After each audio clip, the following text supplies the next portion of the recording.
Gayatri group of institute Sanchore की online class में आपका स्वागत है। प्रिय विद्यार्थियों, नमस्कार। राजनीति विज्ञान के अंतर्गत आज हमारा अध्याय, हमारा टॉपिक जो है वो है भारतीय संविधान के स्रोत। भारतीय संविधान का जो निर्माण किया गया है उसमें जो विभिन्न अलग अलग जो उपबंध हमने जो स्वीकार किए हैं उनका आज हम हमारी क्लास में डिस्कशन करेंगे। देखिए, जब भारतीय संविधान सभा ने संविधान के निर्माण की प्रक्रिया शुरू की तो उसके पास एक विकल्प उपलब्ध था कि जिन देशों के संविधान पहले से लिखे जा चुके हैं उनके संविधानों में से उपयुक्त उपबंधों का प्रयोग भारतीय संविधान के लिए कर लिया जाए। कहने का तात्पर्य कि जब हमारी संविधान सभा के द्वारा संविधान का निर्माण किया जा रहा था तो उस समय विश्व के अलग अलग लोकतांत्रिक देशों के जो संविधान थे उन संविधानों में जो लिखे हुए उपबंध हैं उनका प्रयोग भारतीय संविधान में कर लिया जाए या न कर लिया जाए, इस प्रकार से। तो संविधान सभा ने इसी दृष्टिकोण से अमेरिका, ब्रिटेन सहित लगभग 60 देशों के संविधानों का गहन अध्ययन किया।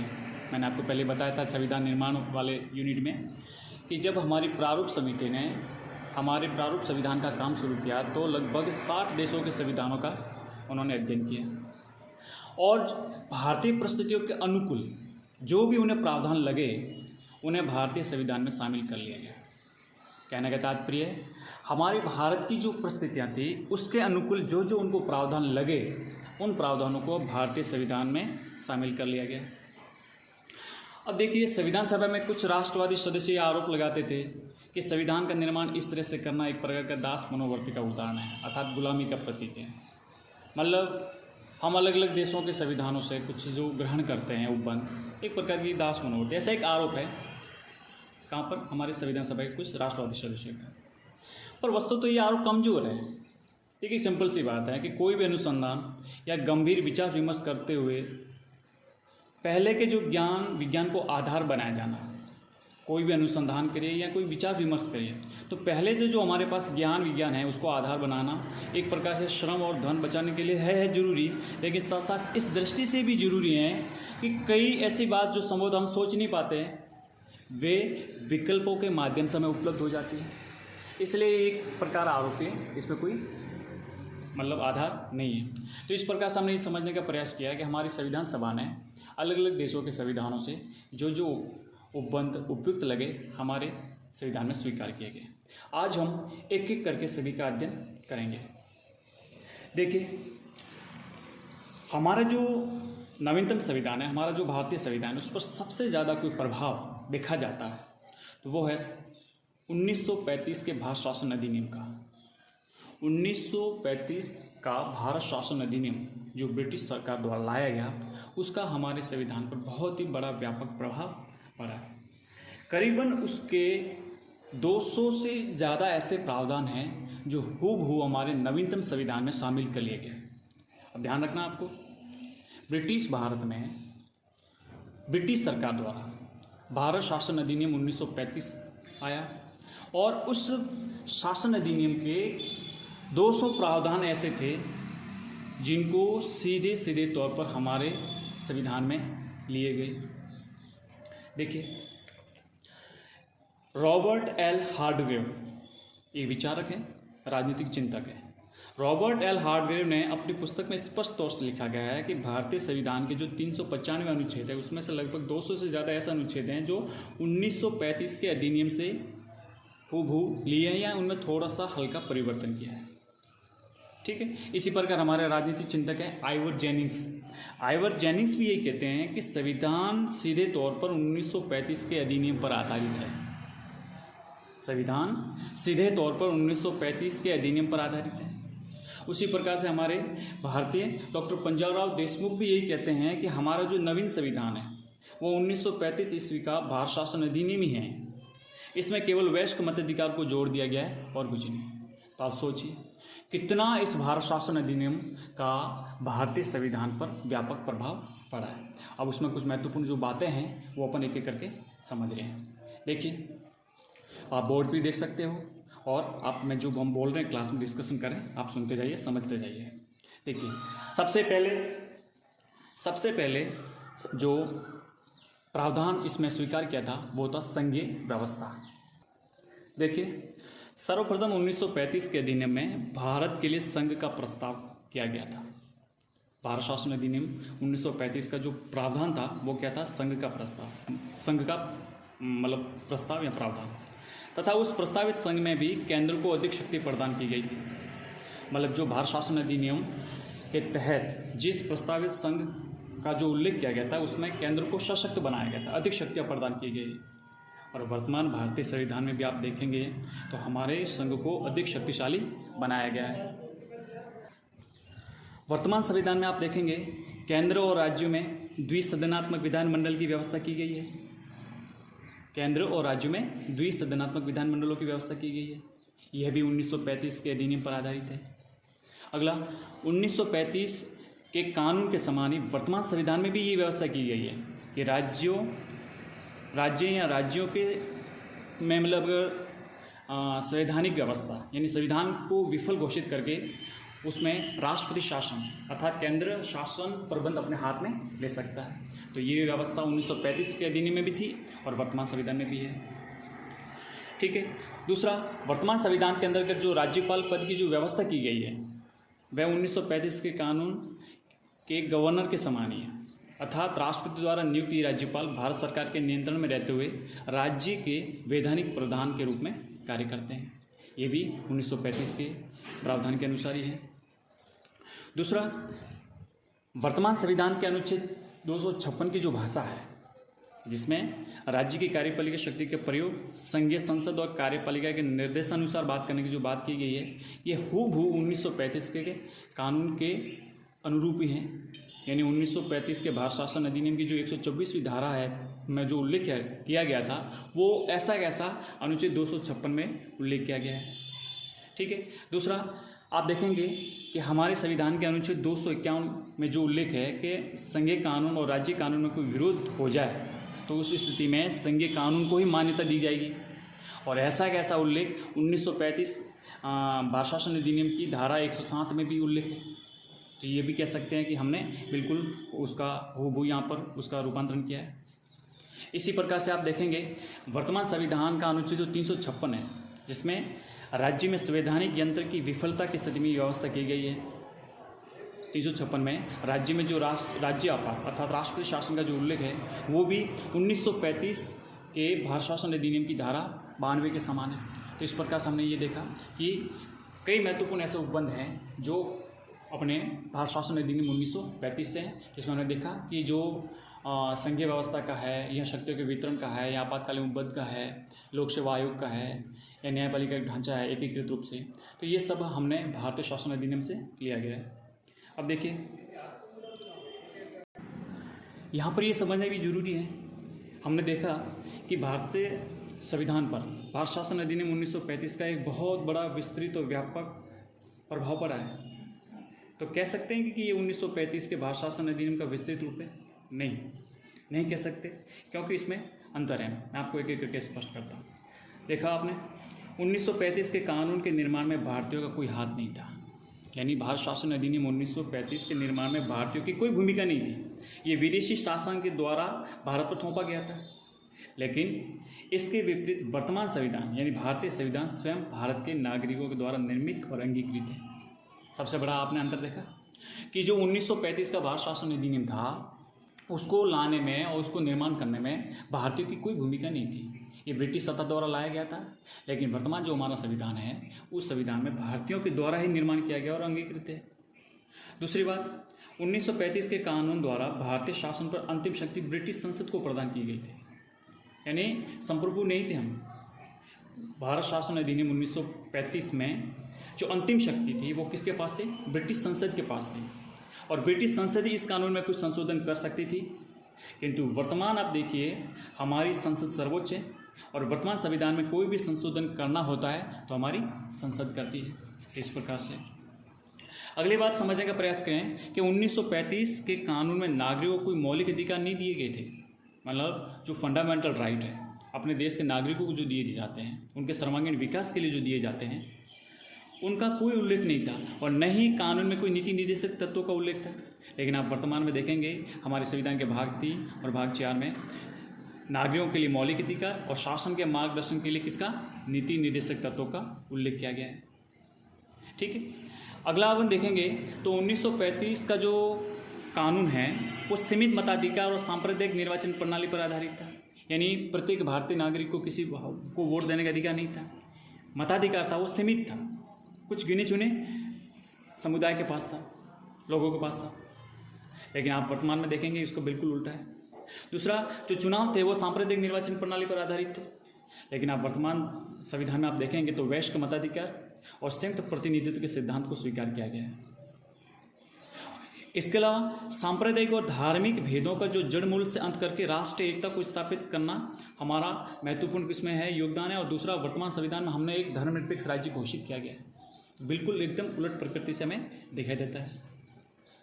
ठीक है, अगला है कि 1935 के कानून में संघ की स्थापना का जो प्रस्ताव था वो इस शर्त के साथ जुड़ा हुआ था और उस शर्त को पूरा न होने के कारण व्यवहार में कभी संघ अस्तित्व में नहीं आया। अब देखो 1935 के भारत शासन अधिनियम में संघ का प्रस्ताव था लेकिन संघ कभी भी अस्तित्व में नहीं आया। वर्तमान संविधान में देखेंगे तो संघ की स्थापना बिल्कुल की गई है। जो ब्रिटिश प्रांत और देशी रियासतों सबका एकीकरण करके विभिन्न राज्यों को शामिल करके और बिना किसी भेदभाव के हमने एक संघ का निर्माण किया और सभी उसमें नागरिक हम। इसके अलावा और भी देखें तो 1935 के कानून में जो अवशेष शक्तियाँ थी उसमें जो अपनी निर्णायक भूमिका थी वो गवर्नर जनरल के पास थी, वो ही अंतिम निर्णय करते थे। ठीक है, कि किसी विशेष अवशेष शक्ति का प्रयोग केंद्र या प्रांत कौन करेगा, किस प्रकार करेगा। लेकिन वर्तमान संविधान में देखेंगे कि अवशेष शक्तियाँ वो स्पष्ट रूप से किसको प्रदान की गई है, केंद्र सरकार को दी गई है। ठीक है, और सबसे बड़ा अंतर कि 1935 के कानून के अंतर्गत जो स्थापित संघीय न्यायालय था वो देश का उच्चतम न्यायालय नहीं था, क्योंकि कुछ मामलों में उसके निर्णय के विरुद्ध अपील कहाँ की जाती थी, इंग्लैंड के प्रीवी काउंसिल में। लेकिन वर्तमान आप संविधान में देखेंगे तो हमारा जो सर्वोच्च न्यायालय है वो भारत का अंतिम अपीलीय न्यायालय है। सर्वोच्च न्यायालय ने अपना जो फैसला दे दिया वो अंतिम है, सर्वोच्च है, उसके बाद कुछ नहीं है। तो इस प्रकार से देखेंगे कई बार प्रश्न पैदा होता है कि भारतीय संविधान 1935 का ही हूबहू रूपांतरण है या तो उसका पूरा विस्तृत रूप है। ऐसा भी नहीं है, काफ़ी कुछ उसमें बदलाव है और उसमें भिन्नता है। तो ये हमने समझा कि भारतीय शासन अधिनियम का भारतीय संविधान पर किस प्रकार से प्रभाव पड़ा। अगला जो है ब्रिटेन संविधान का, कि हमारे संविधान पर क्या क्या प्रभाव पड़ा है, एक एक करके समझने का प्रयास करें। देखिए, ब्रिटेन के संविधान का भारतीय संविधान पर सबसे बड़ा और व्यापक प्रभाव पड़ा। सबसे पहला है संसदीय व्यवस्था। ब्रिटेन का जो लोकतंत्र है वो संसदीय प्रणाली पर आधारित है। इसका अर्थ क्या हुआ कि कार्यपालिका का गठन विधायिका अर्थात ब्रिटिश संसद के सदस्यों में से होता है। कार्यपालिका का गठन विधायिका अर्थात व्यवस्थापिका अर्थात ब्रिटिश संसद के सदस्यों में से होता है, क्योंकि संसदीय व्यवस्था का जन्म ब्रिटिश संसद से हुआ था। अब देखिए, भारत ब्रिटिश उपनिवेश था, स्वाभाविक है कि ब्रिटेन की जो राजनीतिक व्यवस्था उसका प्रभाव भारत पर होना ही होना है। और समय समय पर जिस प्रकार से भारत शासन अधिनियम आए, जो कानून लाए गए, तो वो सब प्रत्यक्ष अप्रत्यक्ष रूप से ब्रिटेन की व्यवस्था से प्रभावित थे। तो भारतीय संविधान सभा के समक्ष एक ये प्रश्न था, संसदीय व्यवस्था और अध्यक्षात्मक व्यवस्था। भारत की जिस प्रकार की विविधता को देखते हुए हमारे ये जो संसदीय व्यवस्था काफ़ी करीब है। इसमें समाज के सभी वर्ग, राज्य के सभी वर्गों को उसमें भूमिका का अपना योगदान की भूमिका रहती है। तो हमने हमारे लिए देखा कि इस विविधता वाले देश में संसदीय व्यवस्था ही बेहतर रहेगा। ठीक है, तो भारतीय जो राज्य व्यवस्था में केंद्र और राज्य दोनों स्तर पर संसदीय व्यवस्था को स्वीकार किया गया। अब इस संसदीय प्रणाली को वेस्टमिंस्टर प्रणाली भी कहा जाता है। उल्लेखनीय है कि वेस्टमिंस्टर लंदन का वह स्थान है जहाँ पर ब्रिटिश संसद भवन स्थित है, इसलिए कई बार इसको वेस्टमिंस्टर प्रणाली भी कहा जा सकता है, इसलिए आपको ये ध्यान रखना है। अगला है राज्याध्यक्ष का नाम मात्र महत्व। देखिए, ब्रिटिश शासन प्रणाली संवैधानिक राजतंत्र पर आधारित है। ब्रिटिश शासन प्रणाली संवैधानिक राजतंत्र पर आधारित है। 1688 से पहले ब्रिटेन में राजतंत्र चल रहा था, किंतु 1688 की गौरवपूर्ण जो क्रांति हुई और इस गौरवमय क्रांति ने राजतंत्र को हटाकर संवैधानिक राजतंत्र की स्थापना कर दी थी। इसका अर्थ हुआ कि आजकल ब्रिटेन में राजा के पास नामात्र की शक्ति है, जबकि वास्तविक शक्ति संविधान के अंतर्गत काम करने वाली संस्थाओं जैसे संसद के पास आ गई। तो देखिए यहाँ पर जो ब्रिटिश राज्याध्यक्ष है अर्थात जो राज मुकुट उसको माना जाता है, क्राउन को माना जाता है राज्याध्यक्ष, ठीक है। राज मुकुट की जो सरकार होती है और राज मुकुट एक संस्था है, जबकि सम्राट एक व्यक्ति विशेष है। राज मुकुट स्थायी है, तो वहाँ पर वंशानुगत राजा होते हैं और उसके पास नामात्र की शक्ति होती है। भारत में भी यही व्यवस्था है, लेकिन यहाँ पर वंशानुगत कोई राजा नहीं है, बल्कि जनता के द्वारा अप्रत्यक्ष रूप से जनता के जो प्रतिनिधि हैं उनके द्वारा चुना जाता है। तो भारत के जो राष्ट्रपति हैं वो उसी प्रकार के ब्रिटेन के राज्याध्यक्ष के समकक्ष हैं, उन्हीं के बराबर इनकी शक्तियाँ रहती हैं। तो जो राज्याध्यक्ष है, हेड ऑफ स्टेट हैं, उनको नामात्रिक शक्तियाँ और वास्तविक जो शक्तियाँ हैं वो किसके पास है? हमारी संसद मंत्रिपरिषद के पास। इस प्रकार से हमने पिछली कक्षाओं में भी देखा था कि भारत के जो राज्याध्यक्ष है, राष्ट्रपति हैं, वो नामात्र के महत्व रखते हैं अर्थात उनके पास सीमित शक्तियाँ। वास्तविक जो शक्तियाँ होती हैं शासन व्यवस्था को, ये राजनीतिक व्यवस्था के संचालन की जो वास्तविक शक्तियाँ वो किसके पास है? मंत्रिपरिषद के पास। अगली जो हमने विशेषता स्वीकार की है एकल नागरिकता। देखिए मैंने आपको कल यहाँ पिछली जो कक्षा हुई थी उनमें आपने अध्ययन किया था नागरिकता संविधान की विशेषताओं के अंतर्गत।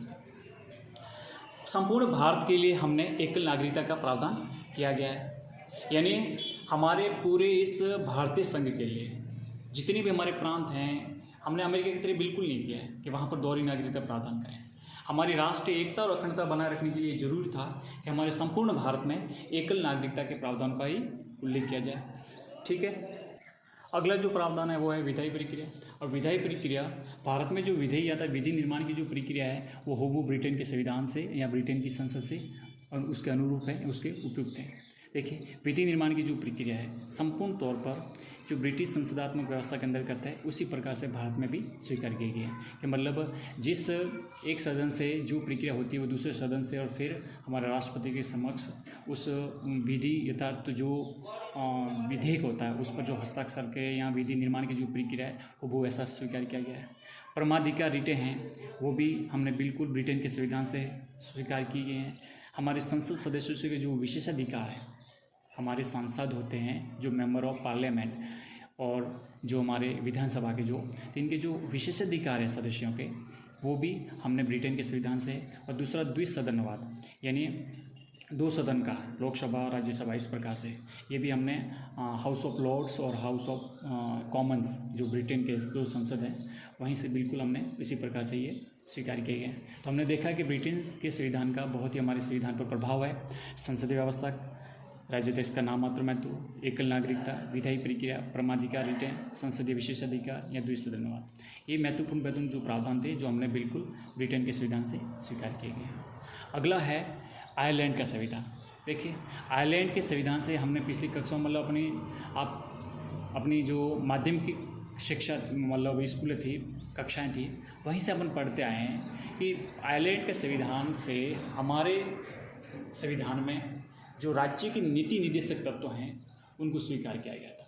राज्य के नीति निर्देशक तत्वों को स्वीकार किया था। और राज्य के नीति निर्देशक जो होते हैं वो उनके लिए राज्य के लिए एक आदर्श होते हैं कि राज्य अपने क्षेत्र के अंतर्गत, अपने भूभाग के अंतर्गत, अपनी जनता के लिए, अपने नागरिकों के लिए जो भी उनके कल्याण के लिए अपनी जो आयोजना है जिस प्रकार कार्य करेंगे उसके जो उद्देश्य होंगे वो किस क्या प्रकार से होंगे।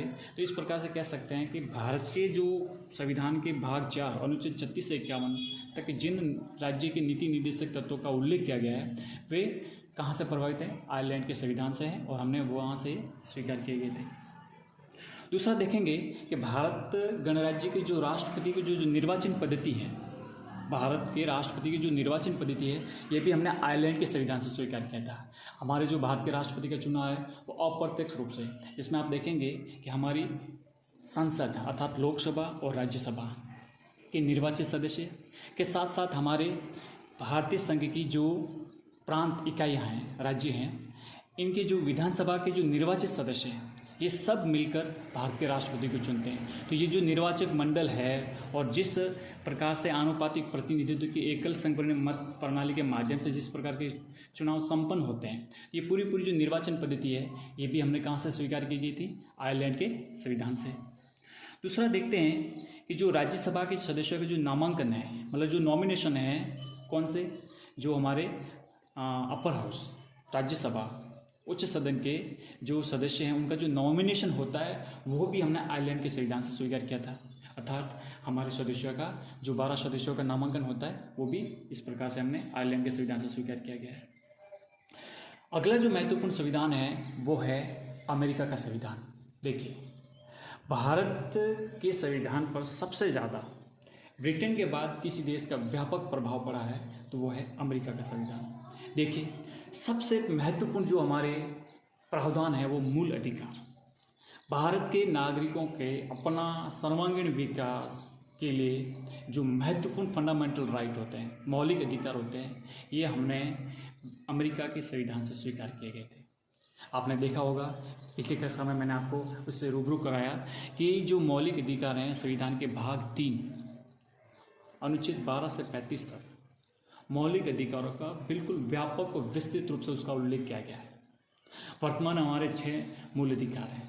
तो ये जो मूल अधिकार हैं ये बिल्कुल हमने अमेरिकी संविधान से ही प्रेरित होकर हमारे संविधान के अंतर्गत उनमें प्रतिस्थापित किया, उनको शामिल किया गया है।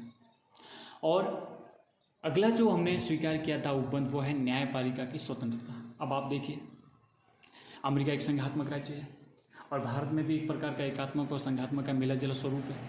तो स्वाभाविक था कि संसदीय व्यवस्था है और संघात्मक व्यवस्था के कुछ प्रणाली, कुछ अंश हमने स्वीकार कर रहे हैं। तो राज्यों और केंद्र के मध्य कोई विवाद हो गया है या कोई संविधान की व्याख्या से संबंधित प्रश्न है या कोई ऐसा कोई कानून बना जो संविधान का उल्लंघन, अतिक्रमण करता हो, तो ये सब प्रकार के लिए न्यायपालिका स्वतंत्र होना अति आवश्यक है। संघात्मक व्यवस्था का पहला जो विशेषता होती है वो ये है कि न्यायपालिका स्वतंत्र हो, और हमारी न्यायपालिका को स्वतंत्र करने का प्रमुख जो प्रावधान हमने जो स्वीकार किया वो अमेरिकी संविधान से ही स्वीकार किया। हमारी न्यायपालिका स्वतंत्र है। और इसी के साथ एक और है न्यायिक पुनर्विलोकन, जुडिशियल रिव्यू। देखेंगे कि संसद के द्वारा बनाया हुआ कोई कानून अगर संविधान में लिखित उपबंधों के खिलाफ हो, उनके अवैध हो या अतिक्रमण करता हो या उनका उल्लंघन करता हो, तो ऐसे कानून को दोबारा जांचने अर्थात उस कानून को अवैध घोषित करने की शक्ति किसके पास होनी चाहिए? न्यायपालिका के पास। और ये जो करती है इस कार्य को क्या कहेंगे? न्यायिक पुनर्विलोकन, जुडिशियल रिव्यू। हमारे संविधान में भी इसका उल्लेख किया गया है। आप देखेंगे हमारे सुप्रीम कोर्ट के पास आर्टिकल 13(2) के तहत या फिर 32 के तहत भी इस प्रकार से न्यायिक पुनर्विलोकन शक्ति का प्रयोग करते हैं। और ऐसा कोई भी कानून जो हमारे संविधान में लिखित उपबंधों के खिलाफ हो तो उसको रद्द करने की शक्ति अपने आप में न्यायपालिका रखती है। तो ये भी हमने प्रावधान कहाँ से लिया? ये लिया अमेरिका के संविधान से। दूसरा जो हमने प्रावधान स्वीकार किया वो है उपराष्ट्रपति का पद। आप देखिए, उपराष्ट्रपति का पद है वो बिल्कुल हूबहू हमने कॉपी किया, या अर्थात कह सकते हैं हमने स्वीकार किया है अमेरिका के संविधान से। अब देखिए, अमेरिका में जो सीनेट, वहाँ का जो सदन है, सीनेट के जो हेड होते हैं वो होते हैं उपराष्ट्रपति। उसी प्रकार से हमारे भारत में जो राज्यसभा उस सदन है, उस सदन के जो हेड होते हैं वो हैं हमारे उपराष्ट्रपति। तो उपराष्ट्रपति का पद हमने अमेरिका से स्वीकार किया था, हमारे संविधान में उसका उपबंध में उल्लेख किया गया है। अगला है राष्ट्रपति पर महाभियोग। यानी देखिए, राष्ट्रपति को समय से पहले उनको पद से हटाना है तो उसकी क्या प्रक्रिया होगी, किस प्रक्रिया से गुजरना होगा और किस प्रक्रिया का पालन करते हुए उनको पद से हटाया जा सकता है। तो इसकी जो प्रक्रिया का पूरा जो हमने स्वीकार किया गया है उपबंध, वो भी अमेरिकी संविधान से किया गया है। अगला है यथोचित विधि प्रक्रिया। अब देखिए, यथोचित जो विधि प्रक्रिया है उसका स्पष्ट तौर से आपको मतलब अपन समझने का प्रयास करें। इसके अंदर क्या होता है कि न्यायपालिका संसद द्वारा पारित किसी विधि का पुनर्विलोकन न सिर्फ उपयुक्त आधार पर कर सकती हैं बल्कि इस आधार पर कर सकती हैं कि विधि की जो विषय वस्तु है अर्थात अंतर वस्तु, इसको कहते हैं कंटेंट ऑफ लॉ, यानी जिस विधि को आप बनाने जा रहे हो उसकी जो विषय वस्तु अर्थात जो उसकी अंतर वस्तु है, उसकी जो उसमें उल्लेख है, क्या कहीं वो हमारे नागरिकों के मूल अधिकारों के खिलाफ तो नहीं? स्पष्ट कर रहा हूँ। यथोचित विधि प्रक्रिया ये है कि जब भी विधि का निर्माण किया जाता है अर्थात जो विधि बनी है उस विधि की जो विषय वस्तु है, उसका जो अंतर वस्तु है, उसके अंदर ऐसा कहीं उल्लेख तो नहीं है कि हमारे नागरिकों के मूल अधिकार सीमित हो रहे हो या मूल अधिकारों के खिलाफ हो। ऐसा तो नहीं है।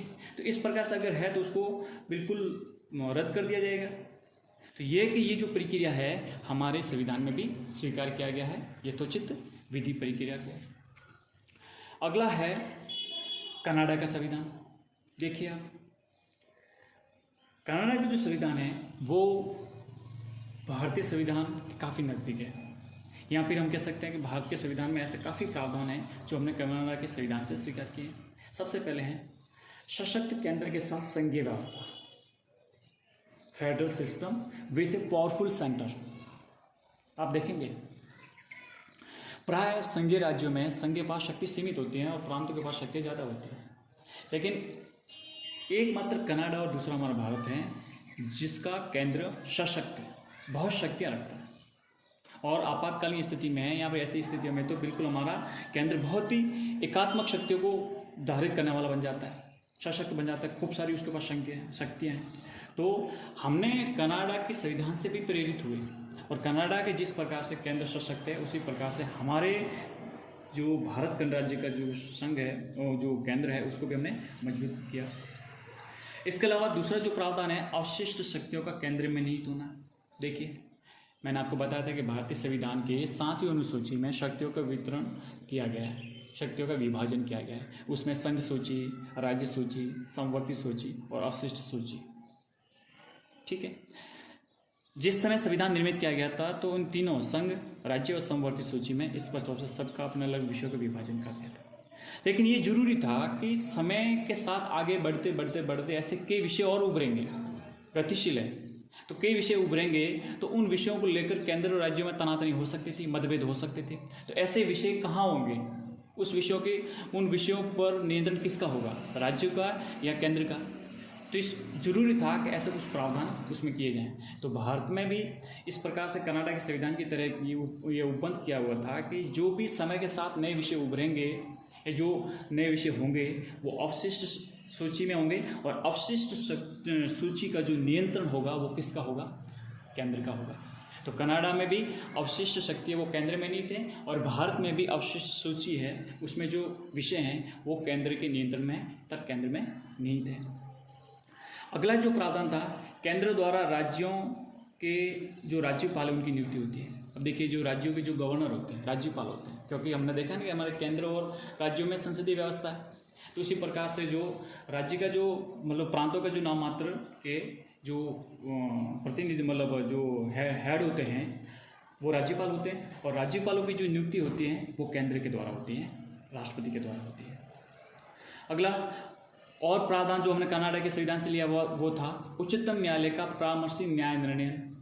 उच्चतम न्यायालय का परामर्शी न्याय निर्णय अर्थात हमारा सुप्रीम कोर्ट कभी भी हमारे संसद को ऐसा लगे किसी भी ऐसा कोई विधि का प्रश्न हो तो विधि के प्रश्नों को या सार्वजन प्रश्न ऐसा हो तो वो राष्ट्रपति के माध्यम से हमारे उच्चतम न्यायालय से परामर्श कर सकता है। तो ये भी हमने कनाडा के संविधान से स्वीकार किया था।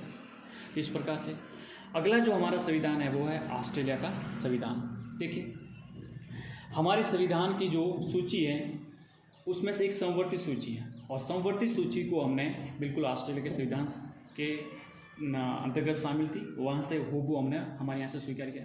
ठीक है, विषय अलग अलग हैं लेकिन समवर्ती सूची जिसमें केंद्र और राज्य दोनों कानून बना सकते हैं। समवर्ती सूची में केंद्र भी कानून बना सकता है, राज्य भी कानून बना सकता है, दोनों कानून बना सकता है। लेकिन अगर कभी किसी एक विषय पर दोनों के कानून और मतभेद हो जाए तो उसमें किसका कानून मान्य रहेगा, केंद्र का। उस प्रकार से तो समवर्ती सूची। दूसरा व्यापार, वाणिज्य और समागम की स्वतंत्रता जो ऑस्ट्रेलिया के संविधान में था उसी प्रकार से हमारे यहाँ पर भी है। तथा सबसे महत्वपूर्ण है कि हमारी संसद के दोनों सदनों की संयुक्त बैठक, मतलब किसी भी विधेयक पर अगर हमारी लोकसभा और राज्यसभा में मतभेद पैदा हो जाए और वो विधेयक का कानून स्वरूप देना जरूरी होता है तो दोनों सदनों की जो संयुक्त बैठक का प्रावधान है वो भी हमने ऑस्ट्रेलिया के संविधान से स्वीकार किया था। ठीक है, अभी एक और महत्वपूर्ण 2-3 छोटे हैं, आप समझिए। एक था जर्मनी का वाइमर संविधान। इससे प्रभावित होकर या इससे जो उपबंध हमारे संविधान में जो स्वीकार किया था वो ये था आपातकाल के समय मूल अधिकारों का स्थगन। मतलब देश में इमरजेंसी लगी हो, संकट काल घोषित हो, और उस संकट काल के दौरान चाहे वो युद्ध, बाह्य आक्रमण या और भी सशस्त्र विद्रोह का जो भी जिस प्रकार का आपातकाल हो, तो उसमें मूल अधिकारों को स्थगित किया जा सकता है। ये प्रावधान हमने जर्मनी के वाइमर संविधान से लिया। दूसरा आप देखेंगे सोवियत संघ, जो भूतपूर्व सोवियत संघ था, यूएसएसआर था, ठीक है, उसके संविधान से हमने क्या स्वीकार किया?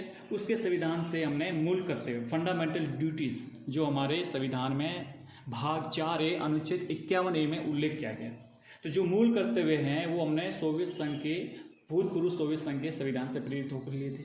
और दूसरा हमने प्रस्तावना में देखा था, पढ़ा था कि जो सामाजिक आर्थिक राजनीतिक न्याय, सामाजिक आर्थिक राजनीतिक न्याय के जो आदर्श है, ये भी हमने सोवियत संघ के संविधान से ही प्रेरित होकर स्वीकार किया था। ठीक है, अगला है फ्रांस का संविधान। अब फ्रांस के संविधान से हमने सबसे बड़ा जो महत्वपूर्ण वहाँ से उपबंध स्वीकार किया था वो था गणतंत्रात्मक ढांचा। गणतंत्रात्मक ढांचा यानी रिपब्लिकन स्ट्रक्चर। हमारे भारत का जो गणतंत्रात्मक ढांचा है वो बिल्कुल स्वीकार हमने कहाँ से किया? फ्रांस के संविधान से। और दूसरा आपने देखा होगा जो फ्रांस की क्रांति थी और उसका जो मूल मंतव्य था या जो एक नारा था, स्वतंत्रता, समानता और बंधुता अर्थात भाईचारा। तो स्वतंत्रता, समानता और बंधुता के जो आदर्श का जो हमने स्वीकार किया है वो भी हमने फ्रांस के संविधान से। और लास्ट में हम डिस्कशन करेंगे दक्षिण अफ्रीका का संविधान। दक्षिण अफ्रीका के संविधान से हमने जो उपबंध स्वीकार किया था वो था संविधान में संशोधन की प्रक्रिया, यानी भारतीय संविधान में किस प्रकार से संशोधन किया जा सकता है। और वो हमारे संविधान के अनुच्छेद 368 में 368 में उल्लेख किया गया है कि संविधान में किस किस प्रकार से संशोधन हो सकता है, उसका उल्लेख किया गया था। और दूसरा राज्यसभा के सदस्यों का जो निर्वाचन है, यानी राज्यसभा के हमारे भारत के सभी राज्यों को जो सीटें आवंटित है उनका चुनाव किस प्रकार से होता है, उनको चुनाव किस प्रकार से संपन्न होते हैं, इनका पूरा उल्लेख किया गया है। और ये जो राज्यसभा के सदस्यों का निर्वाचन ये दक्षिण अफ्रीका के संविधान से लिया गया था। एक महत्वपूर्ण आपको बात यह याद रखनी है कि दक्षिण अफ्रीका के संविधान से राज्यसभा के सदस्यों का निर्वाचन इस व्यवस्था को स्वीकार किया, वहीं आयरलैंड के संविधान से राज्यसभा के सदस्यों का नामांकन। दोनों सिमिलर बातें हैं लेकिन थोड़ा सा डिफरेंस है कि आयरलैंड के संविधान से राज्यसभा के सदस्यों के नामांकन को स्वीकार किया गया और दक्षिण अफ्रीका के संविधान से राज्यसभा के सदस्यों का निर्वाचन कैसे होता है इसको स्वीकार किया था। तो ये महत्वपूर्ण हमने बात को आज के क्लास में समझने का प्रयास किया कि भारतीय संविधान पर जो बाह्य स्रोत हैं उनका किस किस प्रकार से प्रभाव पड़ा और किन किन उपबंधों को हमारे भारतीय संविधान में स्वीकार किया। धन्यवाद।